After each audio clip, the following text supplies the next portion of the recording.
Et oui, donc aujourd'hui nous allons partir sur un petit instant, messieurs, dames, on va aller parler de poissons.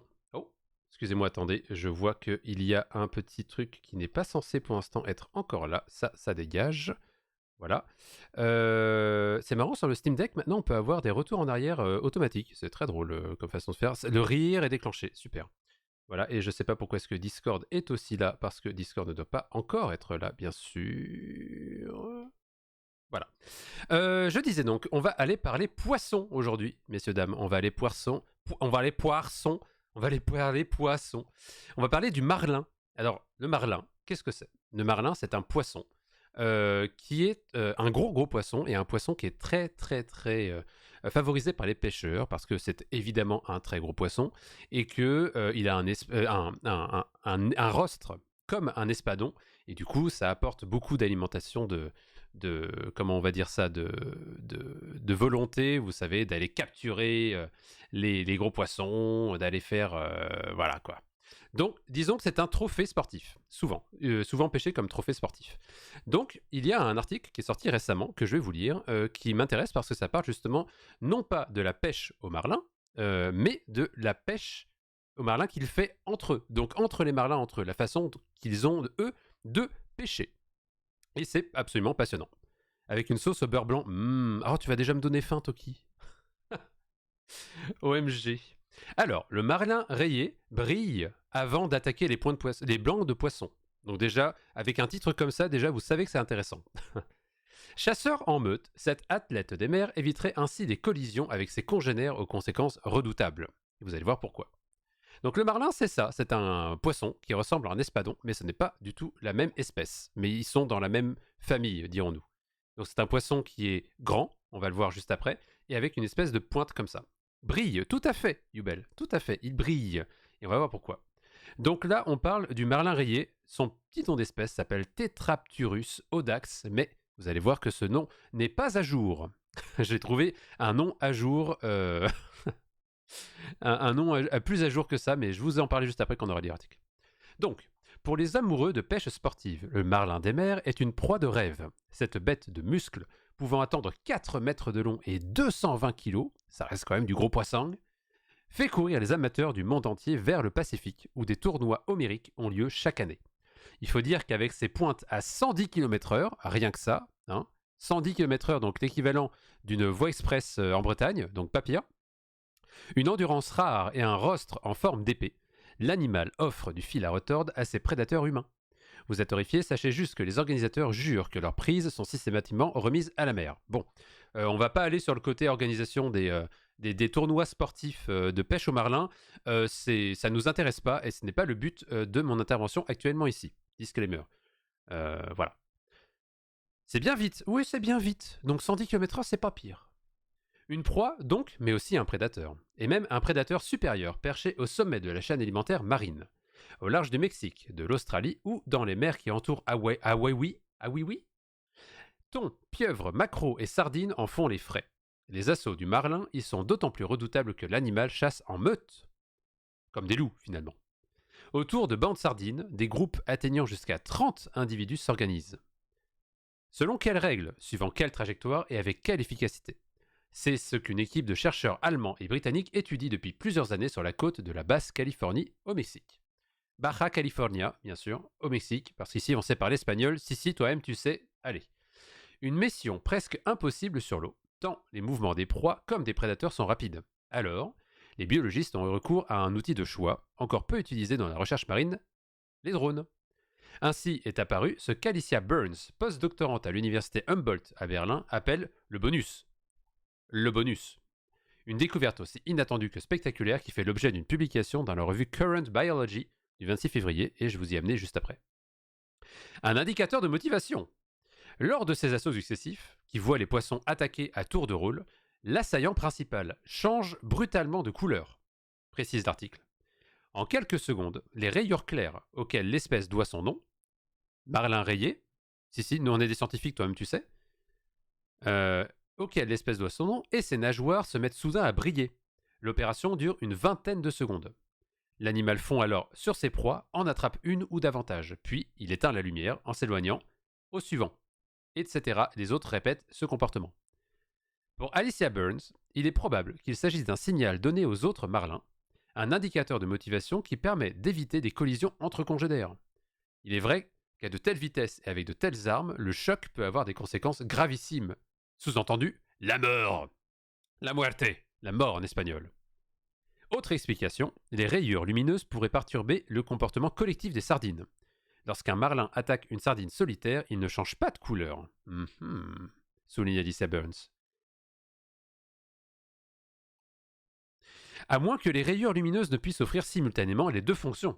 Tout à fait. C'est vrai que ce n'est pas parce qu'une hypothèse est vraie que l'autre est forcément fausse dans ces cas-là. La recette suivie par le poisson pour passer au mode brillant a déjà été détaillée. Dans les cellules mélanophores des rayures, donc c'est-à-dire des cellules qui contiennent des pigments, mais aussi des nageoires et de la crête, des granules de pigments se trouvent redistribués et les lames cristalloïdes viennent réfléchir la lumière du soleil. Toutefois, les conditions de ce changement de couleur restaient inconnues. Ce qu'ils entendent par là, c'est que des cellules mélanophores, donc les cellules porteuses de pigments de mélanine, mélanophores porteuses de mélanine, donc sur les rayures, mais aussi sur les nageoires et la crête, contiennent donc des granules de pigments et aussi des lames, donc des espèces de structures pigmentaires cristallines, en fait, finalement, dans leurs cellules, qui font justement réfléchir la lumière du soleil. Et ça, cette organisation est brusquement modifiée au sein des cellules pour faire justement cette impression de flash. L'équipe d'Alicia Burns entend poursuivre dans plusieurs directions. D'abord, j'ai une blague juste après. D'abord, vérifier les deux hypothèses quant à l'usage du phénomène. Ensuite, voir s'il ne serait pas de même chez d'autres espèces. Ainsi, je me suis perdu. Ensuite, voir s'il n'en serait pas le même. Elle annonce déjà avoir observé et filmé des changements de couleur encore plus spectaculaires chez le maï-maï ou coryphène et des voiliers de l'Indo-Pacifique, 2 bolides des mers également. On va aller voir ça aussi. D'autres pourraient survivre. Les chercheurs ambitionnent aussi d'observer le phénomène vu de la sardine. Enfin, ils rêvent de suivre les marlins sur une journée, un mois, un an. Que font-ils quand ils ne chassent pas? Où se reproduisent-ils? Comment et où migrent-ils? On a beau adorer les pêcher, ça dépend de qui, mais on les connaît très très mal. Est-ce vraiment si contradictoire? Eh bien, c'est toute la beauté de la biologie marine, c'est que nous évoluons dans un monde marin, mais nous connaissons très peu de choses sur le monde marin parce que, évidemment, notre perception humaine est surtout à la surface, là où sont les navires et la plupart des activités humaines. Voilà. Youbel qui disait c'est malin, et ben moi je dirais plus c'est marlin.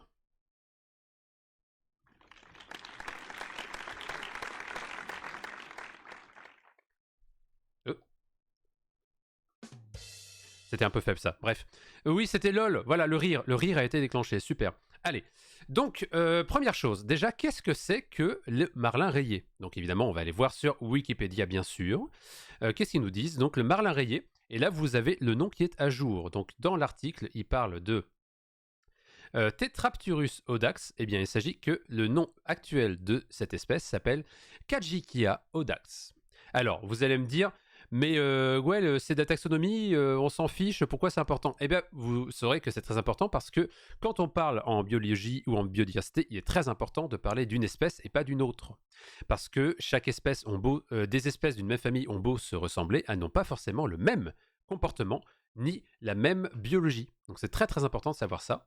Et il se trouve que comme l'écologie est quelque chose de compliqué, alors attendez, je vais mettre une musique un petit peu plus calme parce que vous, dans la rediffusion, vous ne pouvez pas l'entendre, mais moi, ça me déconcentre un petit peu parce que j'ai juste envie de danser. Voilà. Donc on va mettre un petit peu plus calme. Voilà. Donc je disais que le problème étant qu'en biologie, vous avez beaucoup de chercheurs dans beaucoup de laboratoires partout dans le monde qui font leurs recherches et en général ce sont des choses qui ne sont pas toujours très documentées, c'est-à-dire il y a des articles qui sont sortis mais c'est contemporain le fait de sortir des articles de cette façon-là. Il y a beaucoup de recherches avant qui avaient été faites et qui ont été écrites dans des livres qui sont stockés dans des laboratoires et ça c'est pas forcément numérisé, c'est pas forcément investigué ni diffusé. Ce qui veut dire que ça peut arriver que des gens décrivent une espèce avant finalement que celle-ci ait eu son attribution officielle dans le World Register of Marine Species, WORMS, qui est la plateforme très importante qu'on avait déjà vue plusieurs fois dans Instant Océan, une plateforme très importante qui permet justement de garder les noms à jour des espèces. Donc par exemple, ici vous avez Kajika Audax, qui a été décrite par Philippi en 1887. Donc ça vous permet de savoir quelle est l'autorité, on appelle ça l'autorité, grâce à laquelle le nom est donné, justement. Parce qu'il y a une règle de pouce, on va dire, en taxonomie, qui est que la première personne à avoir décrit cet individu avec tel nom, c'est ce nom-là qui va rester pour les prochaines. Donc si, mettons, par exemple, vous avez un nom qui a été décrit après, eh bien ce nom n'est pas valide, il est considéré comme unaccepted. Donc si on regarde par exemple Tetrapturus audax, ici, il a été décrit en 1887 par Philippi aussi, mais il est unaccepted. Pourquoi? Parce que c'était quelque chose qui a été misspelled, donc non, voilà, c'est ça. Il a été, si on va voir sur le nom Tetrapturus audax, ici, unaccepted. Voilà. Et pourquoi est-ce qu'il est unaccepted? Ben ça, c'est un peu, on va dire, c'est des experts de taxonomie qui disent justement si oui ou non c'est accepté. Et il y a toute l'historique justement de taxonomie pour savoir qui a justement fait ça et quelles sont les personnes qui ont mis ça en avant et c'est quoi leur profil. Évidemment, ce sont des experts, bien sûr, c'est pas n'importe qui peut faire ça, bien sûr. Donc, voilà. Et on a aussi, très important, la citation taxonomique. La citation taxonomique, c'est une citation qui permet justement de décrire quel est cet animal, quelle est sa biologie, etc. Donc, finalement, d'écrire une espèce. Donc ce petit point technique étant fait, je me suis donc allé renseigner parce que la semaine dernière, on avait regardé des espèces qui n'avaient pas le bon nom, ce qui est logique parce que Le Monde est un article, est un périodique général. Donc forcément, ils ne vont pas aller chercher avec toute la, comment je dirais, toute la rigueur scientifique, tous les noms et tout ça parce que c'est pas leur travail, parce que c'est pas important pour eux. Mais moi, c'est quelque chose que je fais parce que c'est mon travail. Donc je suis allé voir là-dessus justement. Et ce petit nom, donc Kajika audax, c'est effectivement un gros poisson. Un poisson, donc un poisson osseux, donc des ostéichiens, n'est-ce pas, les poissons osseux, actinoptérygiens, téléostéi. Et téléostéi, c'est vraiment ce nom qui nous intéresse, c'est un poisson osseux téléostéen. Et dans les téléostéens, il y a beaucoup de noms d'espèces, évidemment, parce qu'il y a beaucoup de poissons. Et, enfin, de poissons. Même si je pense qu'un jour, je ferai un instant de séance sur pourquoi est-ce que le mot poisson ne veut rien dire en taxonomie. Mais ça va être un autre sujet. Et il est dans la famille des Istiophoridae, n'est-ce pas? Et Perciformes. Perciformes, si on va voir là-dedans, c'est une énorme famille qui contient 40% de tous les poissons osseux. Et c'est l'ordre le plus important des vertébrés. Voilà. Donc les Perciformes, c'est quelque chose quand même c'est un ordre qui est très très très élevé. Et Istiophoridae, les Istiophoridae sont une famille de poissons de l'ordre des Perciformes, communément appelés les marlins et macaères. Elle regroupe 5 genres et 11 espèces. Celles-ci se retrouvent dans toutes les mers tropicales et subtropicales de la planète. Donc c'est évidemment les espadons, les marlins et les macaires. Je ne connaissais pas du tout ce nom vernaculaire-là. Très bien. Donc on en sait un peu plus sur notre bestiole. Et sachez que je suis allé voir aussi sur un autre portail que je vous recommande. Donc évidemment, commencez par Wikipédia parce que c'est intéressant d'avoir ce que nous donne, on va dire, de façon générale, le site d'encyclopédie générale, on va dire. Et vous avez en bas plein de références. Je suis allé voir évidemment sur Worms, parce que c'est elle qui nous permet de savoir est-ce que le nom est à jour ou non. Et je vous conseille aussi d'aller voir le Catalogue of Life, qui nous permet d'avoir beaucoup d'informations et beaucoup aussi d'idées sur sa biologie de l'espèce, très très cool. Et sur Fishbase. Fishbase, qui est une page quand même... Bon, on va dire que le site est un petit peu vieux, mais les informations sont là et c'est très très très important. Il y a beaucoup d'informations justement sur le type de milieu des espèces, leur distribution aussi, où c'est qu'ils sont sur la planète, quelques photos, leur classification aussi, très très important, et des descriptions très très ciblées parce que Fishbase est une référence pour les poissons exclusivement, tandis que Worms comprend tout ce qui est marin, donc à la fois les poissons, mais aussi invertébrés, à minima aussi les bactéries, même si c'est un peu plus compliqué. Bref, c'est un sacré bazar, mais on adore Worms, évidemment, le World Register of Marine Species. Donc, ils nous disaient qu'ils ont utilisé des drones, donc des techniques d'imagerie satellitaire, mais à courte... non, pas satellitaire, je dis imagerie satellitaire parce que j'utilise souvent au boulot. Des imageries aériennes, voilà. De l'imagerie aérienne où ils font voler un drone au-dessus d'une surface et ils regardent justement qu'est-ce que nous donnent les informations là-dedans. Là où ils ont où c'est plutôt intelligent, c'est que les eaux pacifiques sont souvent des eaux qui sont très très claires. Ce qu'on appelle des eaux oligotrophes, donc avec très peu d'activité biologique parce que, pour plein de raisons différentes, il n'y a pas beaucoup de phytoplancton. Il y en a, mais il y en a beaucoup moins, par exemple, que dans le Saint-Laurent ou dans l'Atlantique, qui sont des eaux, on va dire, mésotrophes. Donc, comme ce sont des eaux tropicales chaudes et qui sont très claires, un drone a la possibilité de voir beaucoup plus profondément dans l'eau que dans les eaux, par exemple, du Saint-Laurent. Là où c'est déjà un petit peu plus, surtout les eaux côtières, où vous avez du sédiment, vous avez du phytoplancton, donc votre photo, elle va prendre juste un truc qui est trouble. Alors que là, on est capable de voir beaucoup plus profondément. Et ça, c'est intéressant parce que du coup, on peut étudier les comportements de poissons qui naviguent à la surface. Dans ce cas, la photo que je vois ici est un marlin, ici, que vous avez là, avec des jolies rayures. Genre, il est superbe ce poisson. Donc avec des jolies rayures, qui chasse dans un banc de sardines. Et il se trouve que ce banc est à la surface, donc d'où l'utilité de prendre des drones. Parce que vous conviendrez que si c'était un poisson qui évoluait à 2000 mètres de profondeur, les drones, CFF, ça servirait un petit peu à rien. Voilà. Donc la technologie est très importante pour étudier ce qu'il nous faut étudier, bien sûr. Et ils ont utilisé ces drones pour regarder justement c'était quoi les patterns au niveau de la peau de l'animal, parce qu'ils avaient vu qu'il avait ce comportement un petit peu rayé, justement cette couleur lumineuse qui flashait.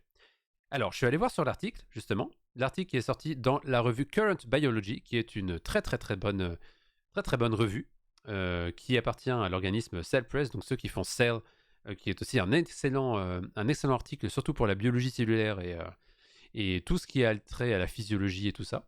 Donc Current Biology, c'est un vieux journal en plus qui est très bien référencé. Et en général, c'est une source assez sûre. Je dis en général parce que évidemment, il faut toujours vérifier tout ce qui se passe, bien sûr. Mais là, dans le contexte d'Instant Séance, je ne vais pas aller dans tous les détails de tout ça parce que ce serait trop long. Voilà. Donc, je vous mettrai ce lien dans le Discord si vous voulez la voir, si vous voulez lire cet article si vous intéresse, parce qu'en plus, d'après ce que j'ai l'impression de voir, il est en open access, donc vous n'avez même pas besoin d'avoir un abonnement à Current Biology pour lire cet article. Et ça, c'est très bien, on aime, surtout pour nous vulgarisateurs. Donc, en gros, ce qu'ils ont regardé, c'est vraiment ce côté avec les drones. Vous voyez, par exemple, sur cette image-là, ils ont pris des photos des marlins, qui sont quand même des magnifiques poissons, hein, et ils ont étudié justement leurs caractéristiques à la surface avec un drone. Et le drone avait une résolution suffisante pour permettre de voir justement les changements de couleur sur la peau de l'animal. Donc évidemment, il y a eu des corrections qui ont été faites sur le fait qu'un drone, c'est optique, avec un capteur optique, donc il faut faire des corrections par rapport à la lumière incidente, par rapport à la réflexion qu'il y a sur les vagues, etc. Mais après avoir fait ça, ils ont vu qu'il y avait vraiment donc chaque individu de marlin, parce que d'après la biologie de cette espèce, ce sont des individus qui chassent en groupe, donc jusqu'à une trentaine dans une meute quand même, et ils ont mis donc des tags, des espèces de balises sur chacun des individus, comme vous voyez ici, A1, A2, A3, et ils ont étudié les comportements de chaque individu, et notamment ils ont regardé aussi quel était le rapport de contraste qu'il y avait, le contraste ratio qu'on voit juste ici, en fonction justement de est-ce qu'il y avait une différence de lumière au niveau de leur peau. Alors Toki qui nous dit « Curieux de parler de meute pour des poissons ». C'est vrai, mais je pense qu'il parle de meute parce que ce sont des prédateurs. Les marlins sont des prédateurs, ce sont des animaux qui se nourrissent, donc des prédateurs supérieurs en plus. Ce sont des animaux qui vont se nourrir d'autres poissons. Donc, comme ce sont des animaux qui chassent en plus avec un comportement social, je pense qu'ils font référence à une meute comme ils feraient référence à une meute de loups. Parce qu'une meute de loups, tu as des comportements sociaux pour faire en sorte que la chasse se passe aussi correctement. Donc, je pense que c'est plutôt dans cette optique-là qu'ils ont utilisé ce mot, plutôt que dans le type, tu sais, c'est des vertébrés, non, c'est vraiment des prédateurs qui chassent avec un comportement social. Donc du coup, je pense que meute, ça a plutôt une signification assez correcte dans ce cas-là. Et donc, ils ont regardé effectivement quel était le contraste. Et d'après cette étude-là, ce qu'ils ont regardé tout au long de cette étude, c'est que vous avez en gros les 30 marlins, mettons, il y en a 30. Vous avez 30 marlins qui se baladent autour d'un énorme banc de poissons. Donc les sardines, évidemment, ils n'ont pas envie de se faire bouffer par ces animaux-là. Donc c'est pour ça qu'ils sont en banc, c'est pour essayer de déjouer le comportement de chasse des prédateurs. Parce que plus vous êtes nombreux, plus vous allez avoir une confusion au niveau des prédateurs parce qu'ils ne savent pas lequel aller pêcher dans toute cette meute-là. Donc c'est pour ça que les sardines se mettent en banc, entre autres, on va dire, mais pour éviter de se faire pêcher. Et dans le cas, par exemple, ici des marlins, eh bien, ces prédateurs ont réussi à trouver une façon d'aller pêcher donc dans le banc de sardines avec une vitesse exceptionnelle. Là, on parle quand même de 110 km/h, qui est quand même élevé. C'est quand même élevé. Je ne sais pas si vous vous rendez compte, parce que 110 km/h dans l'air, c'est une chose, mais 110 km/h dans l'eau, il faut avoir des adaptations au niveau de l'hydrodynamisme qui sont quand même particulières. Et je pense que le rostre que vous avez, donc la pointe en forme d'épée qu'il y a sur ce poisson, à mon avis, doit aider parce que ça permet d'avoir un hydrodynamisme très important pour éviter justement qu'il y ait trop de force sur la peau pour qui vous ralentirait. Alors, Toki qui nous dit définition d'un site de vulgarisation. Une meute qualifie un groupe de carnivores qui chassent ensemble. Les charognards qui se nourrissent de cadavres sont donc exclus. Les membres d'une meute sont organisés en hiérarchie. Ah, ce petit point est intéressant à la fin.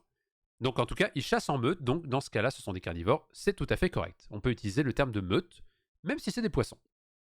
Donc une meute de marlins va aller chasser des sardines, donc vous voyez ici qu'il y a le banc de sardines, et ils vont aller chasser. Et ce qui est vraiment intéressant, et je pense qu'ils ont mis cette photo justement pour montrer ça, c'est que tous les marlins, comme c'est un banc de sardines, ce sont quand même des petits poissons, tous les marlins ne vont pas aller en même temps sur le banc de sardines. Parce que, évidemment, vous imaginez que une trentaine de poissons qui vont à 110 km/h, tous sur un petit banc de sardines, bah, il va se passer des dingueries. Donc, ils ont développé, apparemment, d'après ce que décrit cet article, si c'est vraiment ça, il y a justement un comportement social qui fait que, en gros, le marlin va utiliser ses cellules pigmentaires pour flasher, pour dire j'y vais. Attendez les mecs et les meufs, les marlins, poissons, parce qu'on est en 2024, les poissons, pas de problème. J'y vais. Ne foncez pas dedans, j'y vais en premier, allez-y après. Donc en gros, vous avez le premier donc, qui va, j'imagine, être le chasseur principal dans la hiérarchie du groupe, qui va aller foncer sur le banc de sardines, se nourrir une ou deux sardines, et une fois qu'il a terminé, il enlève son flash, il va un peu plus loin, et c'est une autre personne ensuite qui prend le relais, etc. etc. C'est pour éviter le team kill, exactement. Eh bro, m'attaque. Donc une meute de dauphins, du coup, oui. Je pense qu'on peut parler de meute de dauphins, effectivement. Ce sont aussi des prédateurs. Le TK du marlin est insane. Vous remarquez aussi que ce sont des poissons qui font un peu écho aux tempêtes des mers dans Sea of Thieves.